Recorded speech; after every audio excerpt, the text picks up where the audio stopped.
Cordial saludo para todos ustedes que se encuentran en esta clase. En esta oportunidad vamos a hablar acerca de los principales referentes teóricos de los autores en el capítulo Jesús en la historia del texto 10 palabras claves en Cristología. He utilizado un material pedagógico que es un mapa conceptual para explicarle mejor las ideas principales. Iniciamos con la pregunta: ¿cómo recuperar al Jesús de la historia?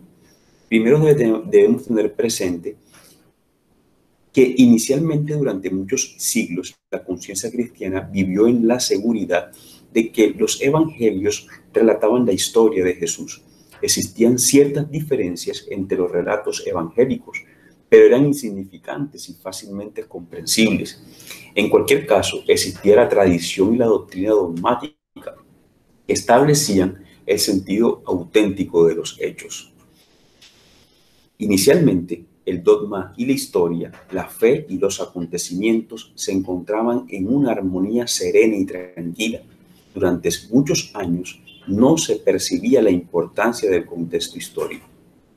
El problema entre el escepticismo y la confianza quedó rota por muchas consecuencias. La imagen de Jesús, conservada por la tradición y el dogma, parecía no concordar con la historia histórica que nos ofrece un estudio científico de los evangelios. Parecía inevitable elegir entre historia y la fe.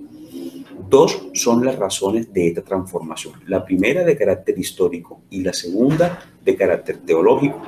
El estudio científico de las fuentes escritas por Jesús ha hecho ver la diferencia de estrato de autores e intereses que parecen crear una maraña oculta del Jesús real.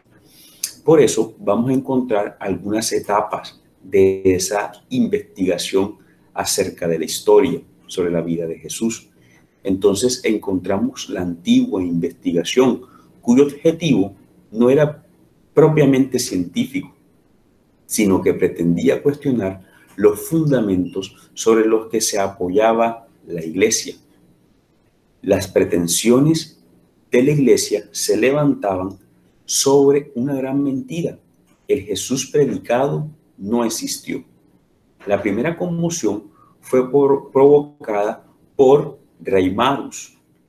Presenta la teoría del fraude como punto de partida del cristianismo. Afirmaba que Jesús fue en realidad un patriota exaltado, entregado a la instauración de un reino de Dios comprendido en clave política. Pero se irían sedimentando dos pilares. El primero, reconstruir la historia de Jesús basado en los evangelios. Y la segunda, renunciar a todo elemento sobrenatural, como la revelación y los milagros. Encontramos otra parte de la historia que es la pérdida de la historia y del Jesús histórico.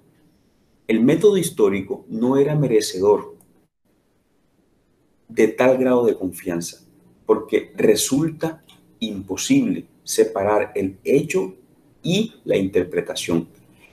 El historiador Le Bon Rangi había puesto de manifiesto que la distancia entre el personaje del pasado y la imagen que se puede elaborar de él basándose en el método científico.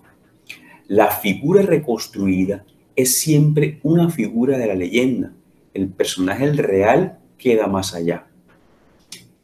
Este cúmulo de factores impuso como conclusión el escepticismo histórico. Es demasiado espesa la tradición acerca de Jesús. Ningún relato es fiable. Además, la ilusión por recuperar el Jesús histórico había abocado al fracaso, y precisamente por imposición del método histórico. Pero hubo teólogos que reaccionaron en una dirección opuesta. Afirman M. Keller y R. Bullman la libertad de la fe. Puede vivir sin historia el Cristo de la fe. Puede ser autónomo respecto al Jesús de la historia y a las pruebas de los historiadores. El reencuentro con la historia, la nueva investigación sobre Jesús, se inicia una segunda y nueva investigación. Asume la convicción de que es imposible escribir acerca de Jesús en sentido estricto. El discípulo de Bultmann le da importancia a E. Salmon, de gran importancia al hecho de que los primeros cristianos sintieron la necesidad de presentar y anunciar a Jesús en forma de relato. La comunidad cristiana pretendía conscientemente no alterar el recuerdo de Jesús, sino mantenerse en comunidad con el personaje del relato que se prolongaba hasta ella. Es decir, la fe histórica y la revelación vivía de la lógica de la encarnación. Afirmaba que el encuentro de Dios con los hombres en Jesucristo no puede sacarlos de la historia. Además, Dios los encuentra en esa misma historia. Por ello, la referencia a la historia es irrenunciable e insustituible.